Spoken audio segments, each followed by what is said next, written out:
Hello વિદ્યાર્થી મિત્રો, previous લેક્ચરમાં આપણે નિયત સંકલનમાં સંકલનના મહત્વના ગુણધર્મો વિશે વાત કરતા હતા.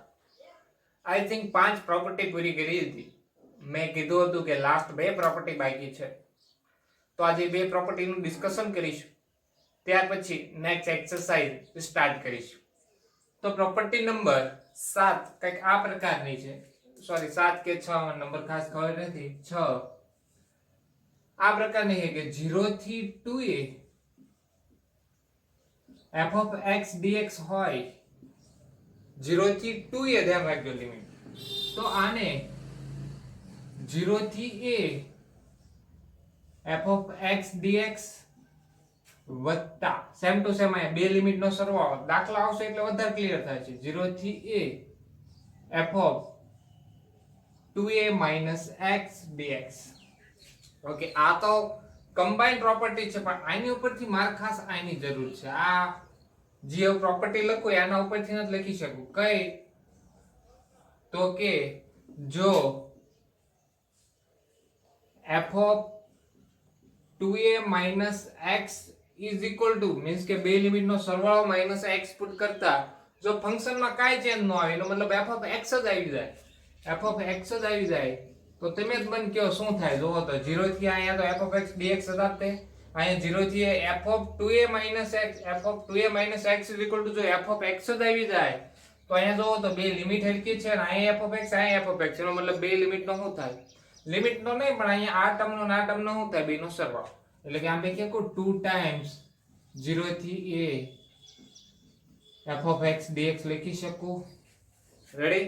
2 times 0 થી a f of x dx લખી શકું તો કોઈ પ્રોબ્લેમ નથી. નેક્સ્ટ આપણે આગળ વધીએ. જો f of 2a x is equal to 2a x is equal to minus f of x આવે. શું આવે? minus f of x. તો તમે જો શું આવશે? મને કયો આન્સર. જો બે લિમિટ નો સરવાળો minus x કરતા f of 2a x is equal to minus f of x આવે તો શું આન્સર આવે? મને કયો હાલો ઝડપથી. તો શું આવે? આ નેગેટિવ થઈ જશે અને આ પોઝિટિવ છે. પોઝિટિવ અને નેગેટિવ બે કેન્સલ, એટલે શું આન્સર આવશે? તો કે 0 આન્સર. ખાસ સમજવું, જ્યારે એક્ઝામ્પલ આવશે ને તારા પ્રોપર્ટી ખાસ સમજજો. એટલે આમ જોવા જોઈએ ને તો આ પ્રોપર્ટી યાદ રાખવાની નથી, પણ મારે તારવું હતું ને આ બે, એટલા માટે આ મેં તાર્યું છે. સિમ્પલ વસ્તુ. જો બે લિમિટ નો સરવાળો માઈનસ x કરતા જો ફંક્શનમાં કાઈ ચેન્જ ન આવે તો સિમ્પલ વસ્તુ અહીંયા જે લિમિટ આપી હોય 0 થી 2a માં જે લિમિટ આપી હોય એની અડધી થઈ જાય અને અહીંયા b આગળ આવી જાય. અને જો બે લિમિટ નો સરવાળો માઈનસ x કરતા જો માઈનસ f of x આવી જાય તો શું થાય? આન્સર સીધો જ જોયા વગર શું તમારે પુટ કરી દેવાનું? આન્સર 0 પુટ કરી દેવાનું. ખાસ અઘરી નથી. એક્ઝામ્પલ આવશે એટલે બધા ક્લિયર થઈ જશે. ટેન્શન ન લો, એક્ઝામ્પલ લેવાના જ છે આપણે. સાતમી પ્રોપર્ટી કે આ રીતનું હોય માઈનસ a થી a. ધ્યાન રાખજો, આ જોવાનું છે 0 થી 2a છે, આ માઈનસ a થી a છે. આગળ બધી પ્રોપર્ટી ભણ્યા a થી b 0 થી a બધી પ્રોપર્ટી ખાસ લિમિટ જોવાની તમારે. આ પ્રકારનું હોય f of x dx. શું હોય? તો કે f of x dx હોય તો અહીંયા બે પાર્ટ પડશે તમારે. અહીંયા શું પડશે? બે પાર્ટ પડશે. કે 2 times 0 થી a f of x ત્યારે થાય જ્યારે dx, જ્યારે ધ્યાન રાખજો શું કહું છું, f of minus x put કરતા f of x થાય. હમણાં દાખલો લો એટલે વધારે ક્લિયર થશે. 2 times 0 થી a f of x dx ક્યારે થાય?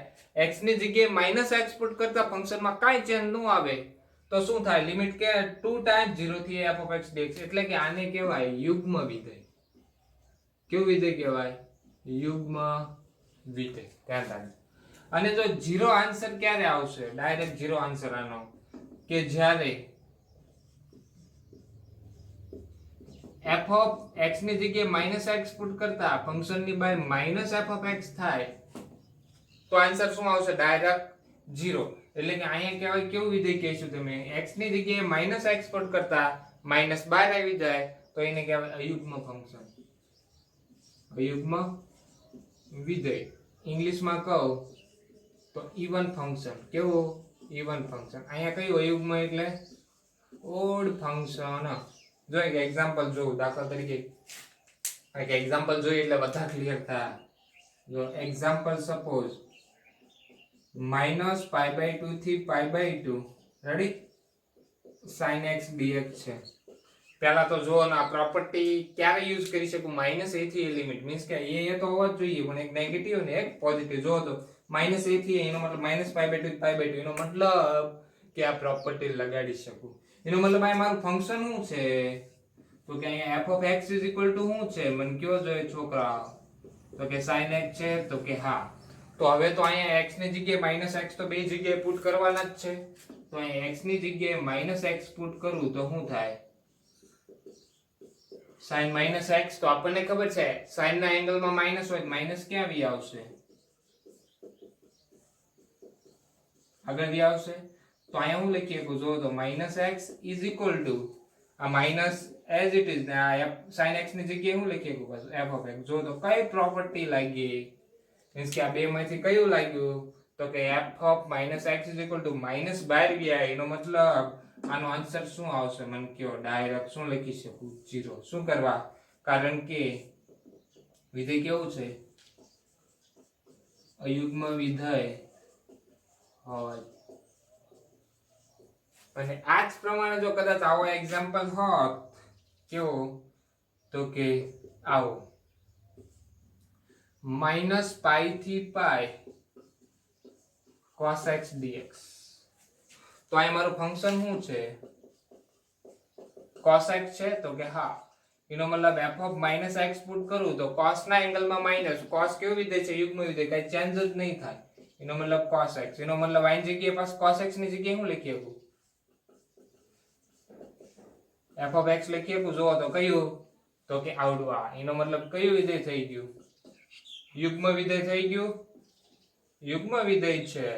એનો મતલબ ડાયરેક્ટ તમારે શું કરવાનું, 2 ટાઈમ્સ લિમિટ 0 થી π અને cos x dx.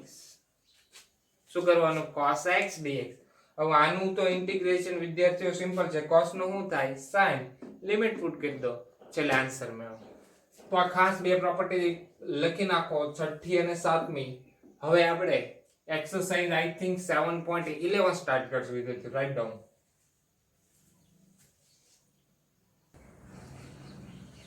ઓકે વિદ્યાર્થીઓ, સ્વાધ્યાય 7.11 સ્ટાર્ટ કરીએ આપણે. તો પહેલો ક્વેશ્ચન આવો કંઈક છે કે 0 થી π/2 cos² x dx. અને આઈ થિંક તમને એમ કીધું છે કે 1 થી 9 એક્ઝામ્પલમાં નિયત સંકલનના ગુણધર્મનો યુઝ કરી અને દાખલા ગણો. જો ના કીધું હોય તો મેં કીધું એ પ્રમાણે દાખલો તમે બે રીતે ગણી શકો. એક તો પ્રોપર્ટી રીતે ને એક તો ડાયરેક્ટ. પહેલો છે એટલે બે રીતે ગણો, પછી તમે મને કહેજો તમને સહેલો કઈ રીતે પડી. હો છેલ્લે મને કહેજો. તો જો હવે અહીંયા સપોઝ પ્રોપર્ટીનો યુઝ કરું એટલે અહીંયા એક મને યાદ આવે છે પ્રોપર્ટી. શું કરવા યાદ આવે છે, કારણ કે બે લિમિટનો સરવાળો -x કરું ને એટલે વિધેય ચેન્જ થઈ જાય. વિધેય ચેન્જ થઈ જશે એટલે cos² x અને sin² x. પછી અહીંયા આ છે, આ દાખલો કઈ રીતે ગણવો તમને પ્રોસીજર કહું છું, ગણાવું તો છું જ તે. અહીંયા sin² x થઈ જશે 0 થી π/2, બેમાં લિમિટ સરખી, આ લેફ્ટ હેન્ડ સાઈડ આ આલે. એનો મતલબ બે સમીકરણનો જો સરવાળો કરી નાખું તો sin² x + cos² x direct શું થાય, તો કે 1. એનો મતલબ ખાલી x ની ઉપર પછી લિમિટ તમારે 0 થી π/2 પુટ કરવાની, છેલ્લે સિમ્પલ સીધો જ આન્સર આવી જશે. જો બે રીતે ગણવી, પહેલા તો પ્રોપર્ટીની આપણને યુઝ કરીને કીધું છે ગુણધર્મનો, તો જોઈએ પ્રોપર્ટીનો યુઝ કરીએ. તો અહીંયા કઈ પ્રોપર્ટી યુઝ કરી, મેં કીધું પ્રમાણે બે લિમિટનો સરવાળો -x. એટલે કે અહીંયા આમ લખી શકું i = 0 થી π/2 cos² π/2 - x dx. આ પ્રોપર્ટી લખ્યું એટલે લખી નાખો. એની કઈ પ્રોપર્ટી લખી અહીંયા 0 થી a f (x dx) = શું કર્યું મેં, 0 થી a f (a - x dx) નો યુઝ કર્યો. એટલે તમને ખબર પડે, રેડી. અને જે કદાચ એક્ઝામમાં ચેક કરતો હોય તો એને ખબર પડે કે ના આપણે આ પ્રોપર્ટી યુઝ કરી છોકરાએ. એનો મતલબ આ કોન્સેપ્ચ્યુઅલી ક્લિયર છે. એટલે તમને સીધા 2 માર્ક નો હોય તો સીધા 2 માર્ક મેં કે, અને ઇમ્પ્રેશન પણ તમારી સારી પડે વિદ્યાર્થીઓ. પરફેક્ટ લખ્યું હોય ને એટલે સમજાઈશ કઈ રીતે બધું આપણે પેપર લખવું ને બધું ડિટેલમાં સમજાઈશ આપણે. તો અહીંયા તો આ પ્રોપર્ટીનો યુઝ કર્યો એટલે કે અહીંયા આને ઇક્વેશન હું 1 કહી દઉં, કારણ કે પહેલા તો એને ઇક્વેશન 1 હંમેશા. તો અહીંયા 0 થી π/2 cos² π/2 એટલે વિધેય change, okay cos pi by 2 means કે cos સ્ક્વેર છે એનો મતલબ નેગેટિવ હોય તો એ પોઝિટિવ થઈ જાય છે. નામ પણ પહેલું ચરણ છે. પહેલા ચરણમાં બધા વિધેય કેવા હોય તો કે ધન હોય. cos નું કેમાં કન્વર્ટ થાય તો કે sin. તો કે અહીંયા શું આવશે તો કે sin સ્ક્વેર બોલો x dx થશે. ઓકે આને ઇક્વેશન નંબર શું કહી દો ઇક્વેશન નંબર 2. તો સમીકરણ 1 અને સમીકરણ 2 નો સરવાળો કરતા રેડી. તો સમીકરણ 1 અને 2 નો સરવાળો કરો એટલે લેફ્ટ હેન્ડ સાઈડ તો શું થવાનું તો કે 2i. આ b ની લિમિટ હરખી છે જો તો 0/2 0/2 છે એનો મતલબ લિમિટ હું કોમન લઈ શકું અને એક વિધેય છે cos2x sin2x એટલે અહીંયા શું વધશે ઓકે sin2x cos2x લખું કાઈ ફરક ન પડે ને 2 + 3 કરું 3 + 2 કરું આન્સર સરખો જ આવવાનો 5 જ તે dx. તો આનું શું થાય તો કે 1. આ તો હે ને કા સ્ટેપ વધાર્યા છે નકર સીધો જ તમારે હે ને લિમિટ નો સરવાળો માઈનસ x ને 1 એ પુટ કરી દો જો મારો કાપવા હોય ને તો આ તો સમજાય એટલા માટે સ્ટેપ વધારું છું 0 થી π/2 અહીંયા શું આવશે 1 dx આવશે તો કે હા. તો અહીંયા શું આવશે i બરાબર x આવશે લિમિટ પુટ કરીશ π/2 -0 એટલે π/2 અને 2 અહીંયા આવશે એટલે કેટલો આન્સર આવશે π/4. અડી આ સ્ટેપ ટાઈપ નાખ્યો તમે તમારી રીતે સ્ટેપ ગણી શકો અથવા તો બીજી કઈ રીતે દાખલો ગણી શકો મેં કીધું બે રીતે વિચારો તો sin2 cos2x નું ડાયરેક્ટ સૂત્ર છે વિદ્યાર્થીઓ મારી પાસે તો કે ના પરંતુ હું cos2x ને કંઈક સિંગલ એંગલ માં કન્વર્ટ કરી નાખું મીન્સ કે સ્ક્વેર વગર નામ તો ગણી શકું. એટલે કે અહીંયા આમ કહેવા માંગુ છું કે i બરાબર આમ લખીએ કુ 0 થી π/2 1 પ્લસ cos છે એટલે પ્લસ cos 2x/2 dx એનો મતલબ અહીંયા શું કોમન નીકળશે તો કે 1/2 કોન્સ્ટન્ટ છે બાય ઇન્ટિગ્રેશન કરી નાખું 1 નું x cos x નો sin 2x/2 0 થી લિમિટ કેટલી વિદ્યાર્થીઓ π/2. તો i બરાબર 1/2 π/2 લિમિટ પ્લસ sin 2 into π/2 એટલે આઈ થિંક π/2 માઈનસ અહીંયા 0 એનો મતલબ અહીંયા શું આવશે હંમેશા 0 જ આવશે તો કે હા. તો i બરાબર 1/2 sin π બધું ક્લિયર હોવું જોઈએ. sin π એટલે 0 cos π એટલે -1 અહીંયા શું આવશે π/2. જો તો બે ના આન્સર અલગ અલગ આયા કે સરખા આયા i π/4 આયો i π/4 આયો. પણ જો તમને ગુણધર્મની રીતે કીધું હશે તો હંમેશા આ રીતથી જ ગણવો પડશે. અને કોઈક એક્ઝામ્પલ તો એવા હશે કે ગુણધર્મની રીતથી ન થશે બીજી રીતથી પોસિબલ જ એક્ઝામ્પલ લીધા હમણાં આગળ આવશે જો એટલે તમને એમ થાય આ સાહેબ આ નાનું છે નાનું નથી હોય તમને આ જ હાલો પડે કારણ કે આમાં હે ને કઈ બધી ગણતરી જ નથી આમાં જે અહીં કદાચ ભૂલ થાય સૂત્ર ન આવડતો હોય શું કરી લેવાનું કઈ ન થાય. એટલે આપણને રીત આ જ સહેલી પડે ગુણધર્મથી જ તમને કીધું હોય તમારે આ રીત જ કરવી પડે. આપણે તમને ગણાયો કે બે માં આન્સરમાં કોઈ ચેન્જ થાય નહીં. બીજો એક્ઝામ્પલ બહુ સિમ્પલ છે બીજો ત્રીજો અને ચોથો ત્રણ એક્ઝામ્પલ એક સરખા જેવા છે. એક ત્રીજો એક્ઝામ્પલ ગણાવવું છે એટલે ઓટોમેટિકલી બંને એક્ઝામ્પલ આની અંદર આવી જશે. તો જો જોતા જ ખબર પડી જાય કે અહીંયા જો sin ની 3/2x cos ની 3/2x હવે અહીંયા હું બે લિમિટનો સરવાળો માઈનસ x કરીશ ને એટલે છેદ ચેન્જ નહીં થાય. છેદ કોઈ દિવસ ચેન્જ થશે નહીં. અહીંયા કઈ છેદ હતો જ નહીં એટલે અહીંયા કોઈ ટેન્શન જ નહોતું. ડાયરેક્ટ અહીંયા તો π/2 બે લિમિટનો સરવાળો માઈનસ x કરતા π/2 થઈ જતું અને વચ્ચે 1 થઈ જતું એટલે એટલા માટે આ ગુણધર્મની રીતનો યુઝ કર્યો અને ઈ પ્રોપર્ટીનો યુઝ કર્યો. અહીંયા તો છેદ ચેન્જ થતો જ નથી એટલે વધારે આઈડિયા ક્લિયર થઈ ગયો કે છેદ ડાયરેક્ટ છેદ હરખો હોય તો ડાયરેક્ટ અંશનો શું થશે સરવાળો. અંશનો સરવાળો થશે એટલે કઈ પ્રોપર્ટીનો યુઝ કરો. આને પ્રોપર્ટી નંબર કહી દો 1 સોરી પ્રોપર્ટી નહીં પણ સમીકરણ નંબર 1. તો અહીંયા 0 થી π/2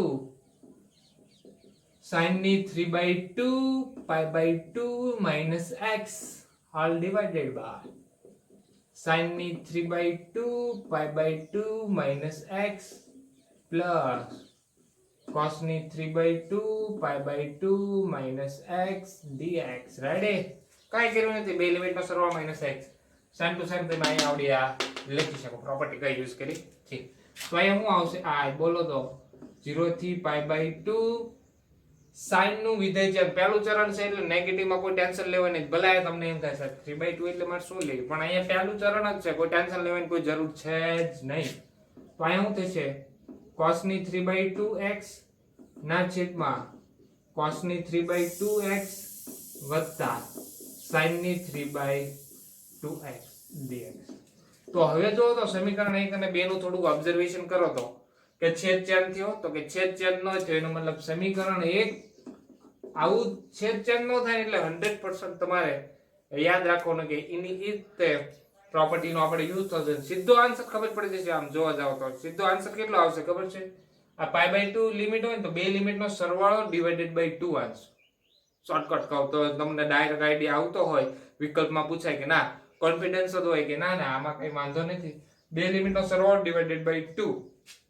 જો તો કેટલો π/4 આન્સર આવશે, સીધો ખબર પડી ગઈ. હવે ચેક કરીએ આપણે સમીકરણ 1 અને 99% કહું, સમીકરણ 1 અને સમીકરણ 2 નો સરવાળો કરતા તો અહીંયા શું થાય, 2i બરાબર જો તો છેદ સરખો છે બેનો તો અંશનો સરવાળો કરીશ એટલે છેદ જેવું જ થશે એટલે કેન્સલ આઉટ થશે.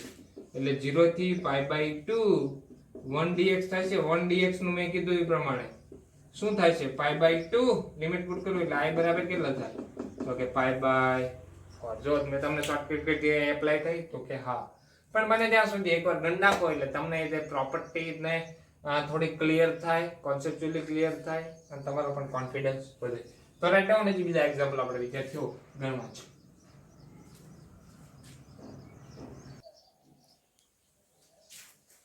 ઓકે વિદ્યાર્થીઓ, એક્ઝામ્પલ નંબર 5 ખૂબ જ સરસ એક્ઝામ્પલ છે. શું કરવા સારો એક્ઝામ્પલ છે, કારણ કે અહીંયા મોડ આપેલો છે.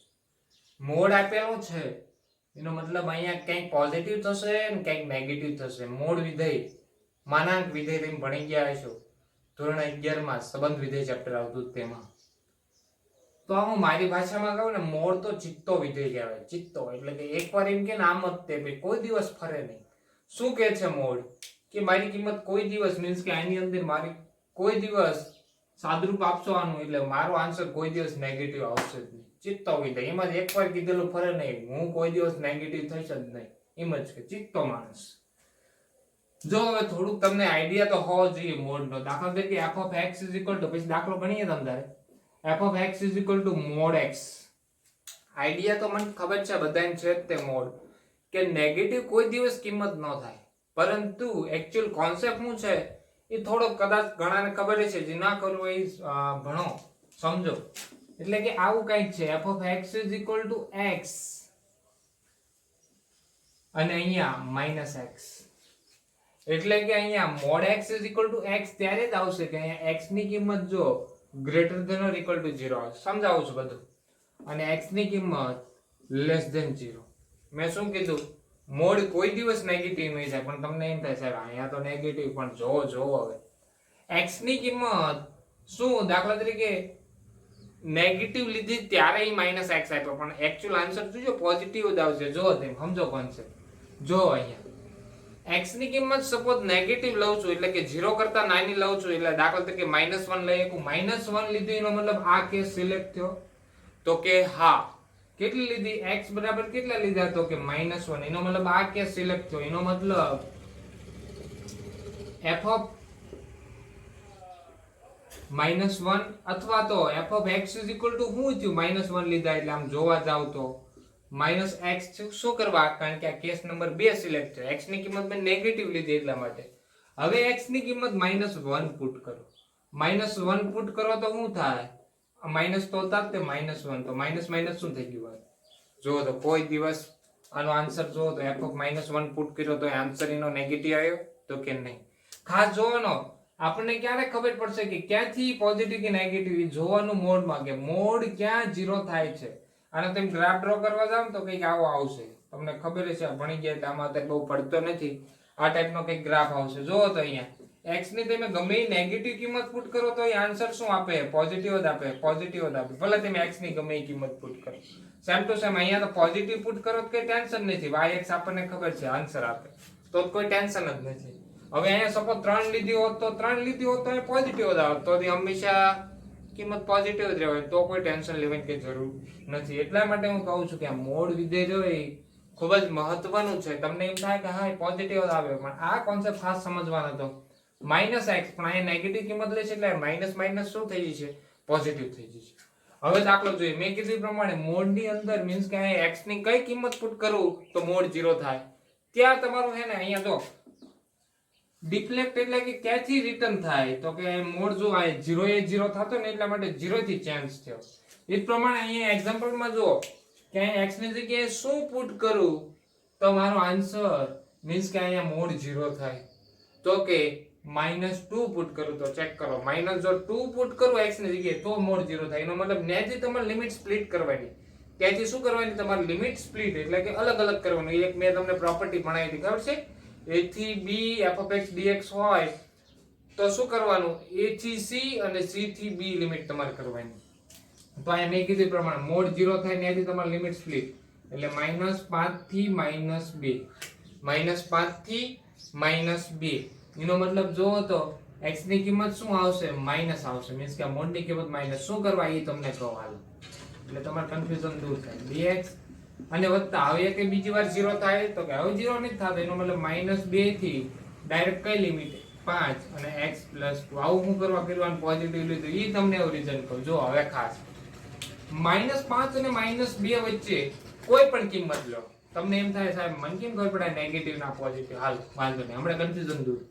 -5 અને -2 વચ્ચે કોઈ પણ કિંમત લો તો -3 આવે. હાલો -3. કદાચ તમે પોઝિટિવ લીધો, હાલો પોઝિટિવ લીધો, -3 લો એટલે -3 + 2 તમારો આન્સર શું આવ્યો? નેગેટિવ. પણ કોઈ દિવસ મોડ નેગેટિવ આપે જ નહીં. એનો મતલબ આ ક્યારે સેટિસ્ફાઈડ થાય? આગળ હું માઈનસ ની નિશાની પુટ કરું તો. અને આમ પણ જો ડાયરેક્ટ તમારે શોર્ટકટમાં જવું હોય તો પેલા મોડ ક્યાં 0 થાય? તો કે -2 એ 0 થાય. તો -5 થી -2 આગળનું બધું હંમેશા નેગેટિવ જ હોય. જોયા વગર લખી નાખવાનું. અને જો ના ખબર પડે મેં અત્યારે સમજાવ્યું શું કરવાનું? કદાચ તમે પોઝિટિવ લખ્યું હોય તો -3 પુટ કરવા નેગેટિવ. પણ નેગેટિવ મોડ કોઈ દિવસ આપે નહીં, એટલા માટે નેગેટિવ ની નિશાની કરી. અને -2 થી 5 વચ્ચે શું કરવા પોઝિટિવ? તમને એમ થાય સાહેબ આ નેગેટિવ લિમિટ છે, પણ કાઈ વાંધો નહીં, સમજતું. -2 અને 5 વચ્ચે કોણ આવે? -1 આવે. તો કે આ કદાચ મેં નેગેટિવ લીધી હોત, આ તો વાંચો, આ નેગેટિવ લીધો હોત તો શું થાત? જો તો -1 લો, -1 + 2 1, પણ આ નેગેટિવ. એનો મતલબ મોડ નેગેટિવ આપે ન આપે. એનો મતલબ મારે આ માઈનસ ની નિશાની લેવાની નથી. અને હવે 0 થઈ ગયા. જો 0 -2 પુટ કરતા 0 થાય, આ લોઅર લિમિટ થી જો 0 એ ચાલુ થતો હોય મીન્સ કે -2 એ પુટ કરતા 0 થાય મીન્સ કે લોઅર લિમિટ થી અપર લિમિટ જે હોય તો હંમેશા તમારે પોઝિટિવ. આ તો યાદ રાખવું હોય તો, નકર મેં તમને કીધું કે કઈ રીતે તમે પોઝિટિવ કે નેગેટિવ ડિસાઈડ કરી શકો. હવે તો સિમ્પલ થઈ ગયો. હવે શું કરવાનું? ડાયરેક્ટ ઇન્ટિગ્રેશન કરવાનું છે. તો અહીંયા શું આન્સર આવશે? તો કે x² + 2x. પણ ભૂલ કરવાની નથી કારણ કે આ નંબર છે. નંબરિંગમાં નાની થી સ્મોલ મિસ્ટેક, આન્સર રોંગ. વત્તા x² + 2x. લિમિટ ક્યાંથી ક્યાં સુધી? -2 થી 5. તો આ નેગેટિવ એઝ ઇટ ઇઝ. તો અહીંયા શું આવશે વિદ્યાર્થીઓ? -2 પુટ કરું પણ કોઈ પ્રોબ્લેમ નથી. -2 નો વર્ગ 4, 4/2 એટલે 2. અહીં કેટલા આવશે? -4 આવશે, વચ્ચે માઇનસ. -5 પુટ કરું એટલે 25/2. અને 5 પુટ કરવું એટલે 5 દુ ને 10. ધ્યાન રાખજો નિશાનીમાં ક્યાંય ભૂલ કરવાની નથી, ભલે થોડી વાર લાગે. અહીંયા શું આવશે? 25/2 વત્તા 10 માઇનસ અગેન 2. રેડી? કારણ કે નેગેટિવ છે, સ્ક્વેર કરીશ એટલે કઈ ફરક નહીં પડે. માઇનસ કેટલા? તો કે 4. હાલો હવે સાદુરૂપ આપતો જશો. માઇનસ એમ ના 2 - 4 એટલે કેટલો આવશે? 2 - 4 એટલે -2 -25/2 માઇનસ +10 વત્તા 25/2 વત્તા 10 2 - 4 -2 પ્લસ. રેડી? તો અહીંયા હું આન્સર આવશે -2. હવે સાદું રૂપ તમારી રીતે દઈએ તો -2 વત્તા 10. What answer? 8 -25/2. Okay, no problem. Ready છે? રેડી ને? આ બે કયા લીધા? ઓકે, આ બે નહીં આવે ને, પહેલા જ લખી નાખી, કન્ફ્યુઝન નહીં. આ માઈનસ એમ નામ કેટલા? -2 વત્તા 10 એટલે 8 -25/2. અહીંયા 25/2 વત્તા 12 તો અહીંયા શું થશે બોલો વિદ્યાર્થીઓ શું થશે તો કે -8 માઇનસ માઇનસ પ્લસ 25/2 વત્તા 25/2 વત્તા 12 12 - 8 4 પોઝિટિવ આવશે વત્તા 25/2 વત્તા 25/2 એટલે કે 50/2 50/2 એટલે કે 25 આખા 25 થઈ જશે તો શું આન્સર આવશે 29 જો એનો મતલબ કાંઈ નથી અહીંયા જો સાદરૂપ તો તમને બી આવડતું જ હોય લિમિટ પુટ કરતા આવડતી જાય પણ અહીંયા ખાસ એક વસ્તુ એક નોંધ કરવાની નથી કે અહીંયા જ્યાં પુટ મોડ 0 થતો હોય ત્યાંથી તમારે લિમિટ સ્પ્લિટ કરવાની લોઅર લિમિટ થી જ્યાં 0 થતો હોય ત્યાં અપર લિમિટ આવશે -2 અપર લિમિટ આવશે અને આગળનું બધું નેગેટિવ એટલે નેગેટિવ નિશાની અને પછી અહીંયા 0 થતો હોય લોઅર લિમિટ થી મેક્સિમમ તમને લિમિટ આપી હોય પછી સિમ્પલ આનું શું કરવાનું તો integration I think next example પણ આની જેવો જ છે વિદ્યાર્થીઓ તો એ શાંતિથી આની જેમ જ ગણી નાખજો તો એકવાર જોઈ લો ખાસ ગણી નાખો નેક્સ્ટ લેક્ચરમાં આપણે બીજા એક્ઝામ્પલથી સ્ટાર્ટ કરીશું નેક્સ્ટ એક્ઝામ્પલ